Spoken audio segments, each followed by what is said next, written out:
When we think of Kampung Attap, right, we think of all these colonial homes, rundown bungalows, and of course that famous fish head curry restaurant. But now we have all these new condos and new office buildings. What actually is the master plan for Kampung Attap according to the developers you spoke to? There are three main developers there, which is Celcon, Sunway, and also Tradewinds. Pinapuri already built their condo there.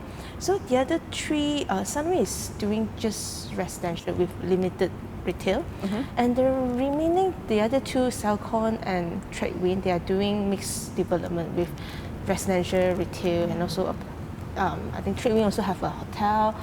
So it's quite a mix. They don't really do like just a pure residential like that. Yeah. So there are quite a number of quite big developments coming up, right? Yes, especially Tradewind, they are having 12 acres of land there, quite a big one, and some more is more of at the center of Kampung Attap. Yeah. But here's the thing: were any of the people you spoke to worried, of this gentrification, that Kampung Attap will eventually lose its identity, its charm? Not really. In fact, the consultant that I spoke to, they are quite optimistic towards the future because it's very near to Merdeka 118. It's really just across the road, separated by this Jalan Maharaja level. But there will be a tunnel that will connect Kampung Attap with Merdeka 118, which is now under construction. So with the tunnel, they will have a direct access rather than they need to make a U-turn to go to Menara 118. So this one will actually bring the spillover effects to Kampung because Attap. of its convenience. Yes. Yeah, okay. And actually, we don't know how much because the Merdeka 118 will also have residential component. We don't know how much they're going to price yet, but apparently, according to consultants, Kampung Baru is still cheaper. Like for example, Pinapuri, they completed in June.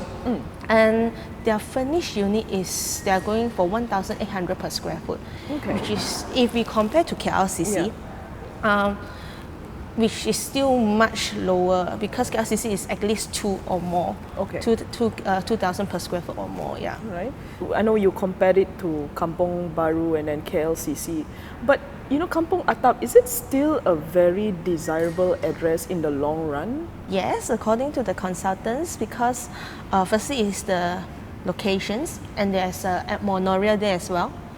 And then it's actually the location itself is actually in between PJ and KL.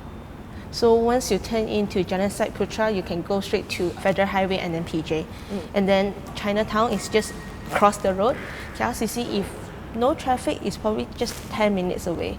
And also TRX is also about 10 minutes away. So is it going to be a mix of residential or commercial, or is it 50-50 for Kampung Attap eventually? According to what I know from the developers, they didn't really say how many percentage. So why develop Kampung Attap now? Actually, I think the main thing will be the Merdeka 118.